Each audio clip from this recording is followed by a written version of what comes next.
सभी पत्रकार बंधुओं को नमस्कार। लोकतंत्र को कुचलने,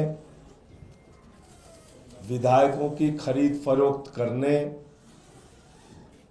सरकारों को गिराने और तोड़ने की सबसे माहिर पार्टी भारतीय जनता पार्टी ने दिल्ली के चुनाव में अपनी हार मान ली है। और इसी के कारण हम लोग आज सुबह से अपने विधायकों से बातचीत कर रहे हैं और बहुत सारे विधायकों ने मुझे सूचना दिया फोन करके। 7 विधायकों के पास 15-15 करोड़ रुपए लेकर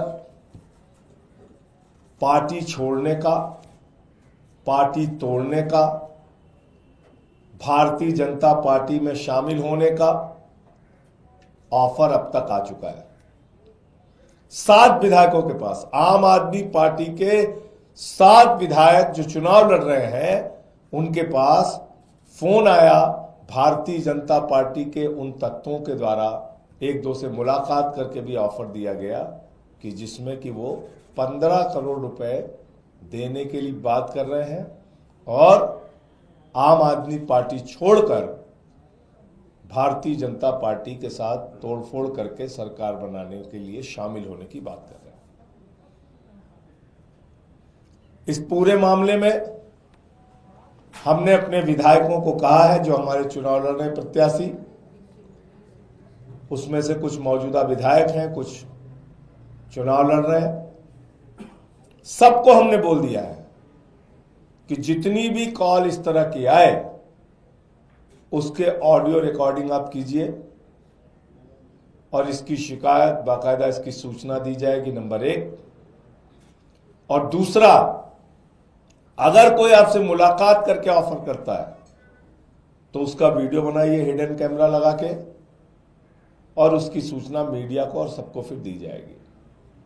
तो हमने अपने विधायकों को सचेत कर दिया है, सावधान कर दिया है, अपने सभी लोगों को सजग रहने के लिए किया है। लेकिन 2 बातें बिल्कुल स्पष्ट हो गई हैं।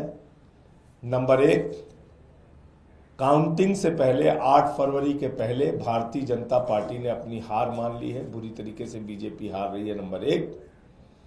नंबर 2, जो खरीद फरोख्त और तो लोकतंत्र को कुचलने का, तोड़फोड़ करने का तरीका वो पूरे देश में अपनाते हैं, वो प्रयोग उन्होंने दिल्ली में भी शुरू कर दिया है, जिसको कई बार वो लोग ऑपरेशन लोटस और पता नहीं क्या क्या नाम देते हैं।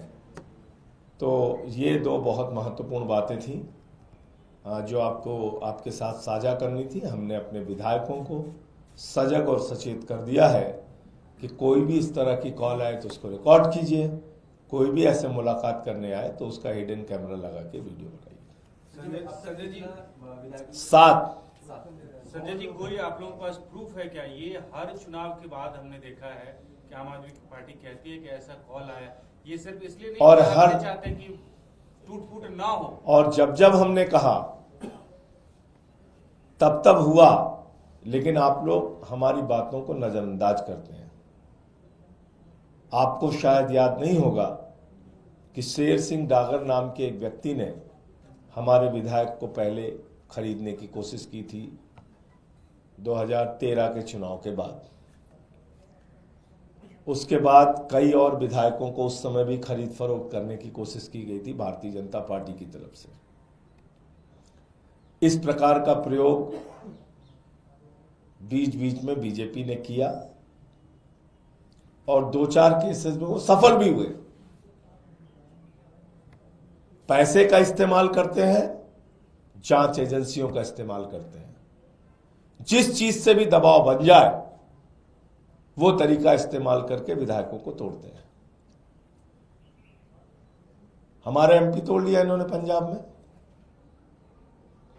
दिल्ली में हमारे मिनिस्टर 2 इन्होंने तोड़ा, सीमा पुरी का हमारा। अब हमने बहुत कोशिशों के बावजूद, तमाम संघर्षों के बावजूद दिल्ली को बचाया।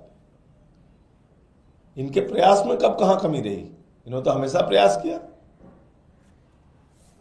उसमें कौन विधायक हैं, क्या आप नाम साझा करेंगे, क्योंकि 7 का दावा आप कर रहे हैं? देखिए, ऐसा है कि सही और उचित समय पर हम सारी जानकारी साझा करते हैं। इस केस में भी वही करेंगे। हमारी निगाह बनी हुई है सारी परिस्थितियों पे, और हिडन कैमरा लगाने के लिए, रिकॉर्डिंग करने के लिए, ऑडियो रिकॉर्डिंग करने के लिए, जो कॉल आती है उसकी रिकॉर्डिंग करने के लिए हमने साफ तौर पे अपने विधायकों को निर्देशित कर दिया है। सर जी, ये 7 लोग हैं, वो कैंडिडेट्स है या सिटिंग एमएलए है जिनके पास फोन आया है? इसमें अभी तक ज्यादातर सीटिंग एमएलएज हैं। और कौन किसकी तरफ से आ रहे हैं, कुछ बता सकते हो उसके बारे में? मतलब किसके बारे में आ रहा है, मैं नहीं समझा। भारतीय जनता पार्टी की तरफ से आ रहा है, और भारतीय जनता किसके, पार्टी में किसकी तरफ से आ रहे हैं? वो समय पे खुलासा करेंगे उसका। भारतीय जनता पार्टी की तरफ से आ रहा है। सर, इसके अलावा एक सवाल है। रामगोपाल यादव जी ने ये कहा कि इंडिया गठबंधन को अगर कोई हरा रहा है तो कांग्रेस हरा रहा है, और केजरीवाल जी के लिए जिस तरह की भाषा मोदी जी भी इस्तेमाल नहीं करते हैं, वैसी भाषा तो राहुल गांधी इस्तेमाल करते हैं। तो ये तो सर्वविदित सत्य है, कोई छिपा तो है नहीं। आपने देखा इस चुनाव में किस प्रकार से कांग्रेस ने कैसी कैसी भाषा का इस्तेमाल केजरीवाल जी के खिलाफ, आम आदमी पार्टी के खिलाफ, हमारे नेताओं के खिलाफ किया। ये तो कोई छिपी हुई बात अब है नहीं। तो इसमें रामगोपाल जी ने कुछ भी गलत नहीं कहा है, जो कहा है बिल्कुल सच कहा है उन्होंने। सर, अखिलेश यादव ने कहा कि चुनाव आयोग मर गया है, उसे सफेद कपड़ा भेंट करना होगा। देखिए, मैं अखिलेश यादव जी की बात से इसलिए सहमत हूं कि जिस नई दिल्ली विधानसभा के क्षेत्र में सुप्रीम कोर्ट है, चुनाव आयोग है, और हमारे लोकतंत्र का सबसे बड़ा मंदिर संसद है, और आप सब लोग उसके गवाह हैं, कोई तीसरे गवाह की भी जरूरत आपको नहीं है। संसद से 100 मीटर की दूरी पे हमारे कार्यकर्ताओं को मारा पीटा गया। एक झुग्गी में वहां महिलाओं के साथ अभद्रता की गई। संसद से 2-4 किलोमीटर के दायरे में चुनाव आयोग के नाक के नीचे पैसे बांटे गए, दारू बांटे गए, साड़ियां बांटी गई, जूते बांटे गए, लोटे बांटे गए। खुला खेल चला। स्याही लगाई गई 2-2 हजार रुपए देके। चुनाव को मजाक बना दिया गया। हर मोर्चे पे जा जाके हम लोगों ने लड़ाई लड़ी। चुनाव आयोग से शिकायत किया, अनुरोध किया बार बार, कुछ कीजिए, कुछ कार्रवाई कीजिए। एक छोटे से भी अधिकारी के खिलाफ इन्होंने कार्रवाई नहीं की। ये क्या दिखाता है? अंतिम दिन जिस तरीके से जीके में बैरिकेड लगाया गया, जिस तरीके से जंगपुरा में नोट बांटी गई, जिस तरीके से मेरे सामने नॉर्थ एवेन्यू में राष्ट्रपति भवन के पास मेरे सामने एन ब्लॉक में पैसे दे दे के उंगली में स्याही लगाई गई। फिर जब मैं वहां पहुंचा तो वो लोग भागे। तो आप अंदाजा लगा सकते हैं कि चुनाव आयोग के बारे में अगर अखिलेश यादव जी ऐसी टिप्पणी कर रहे हैं तो उसके पीछे का दर्द क्या है। मिल्कीपुर में बीजेपी का नेता खुलेआम आके कह रहा है कैमरे पे, 6 वोट डाल के आया हूं। सुना नहीं सुना आपने?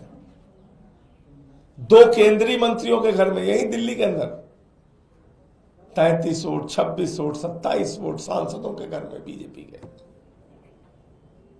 जिनके घरों में लोकसभा में 2 वोट 4 वोट हुआ करते थे, अचानक विधानसभा में 33 वोट, 35 वोट।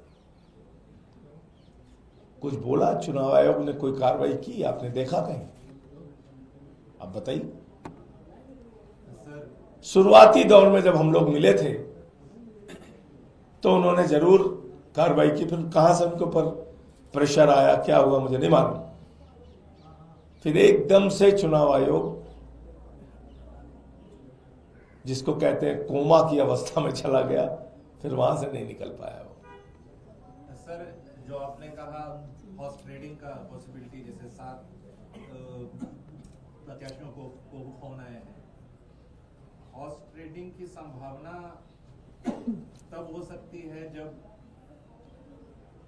उनको अनुमान है या आपका अनुमान है कि दोनों पार्टी को लगभग सेम टाइप के सीट आ रहे हैं, तो व्हाट डू यू सी? हमारा अनुमान है, मैं बार बार कह रहा हूं, फिर दोहरा दे रहा हूं, प्रचंड बहुमत के साथ आम आदमी पार्टी की सरकार बनेगी। और कृपा करके आप लोग ये मसाज सेंटर चलाने वाली और स्पा चलाने वाली कंपनियों के एग्जिट पोल पे ध्यान ना दें, कृपा करके। स्पा चलाने वाली, मसाज सेंटर चलाने वाली कंपनियां, सैलून चलाने वाली कंपनियां एग्जिट पोल कर रही हैं। ये जर्नलिज्म का भी अपमान है, एग्जिट पोल का भी अपमान है। और इसके अलावा मैं यही कह सकता हूं कि आपको 8 तारीख का इंतजार करना चाहिए। उनको हो सकता है लग रहा है कि वो हार तो रहे हैं, थोड़ा बहुत तिकड़म कर लेते हैं, तो वो तिकड़म में लगे हुए। लेकिन इस तिकड़म के से एक बात तो साबित हो गई कि हार रहे हैं चुनाव।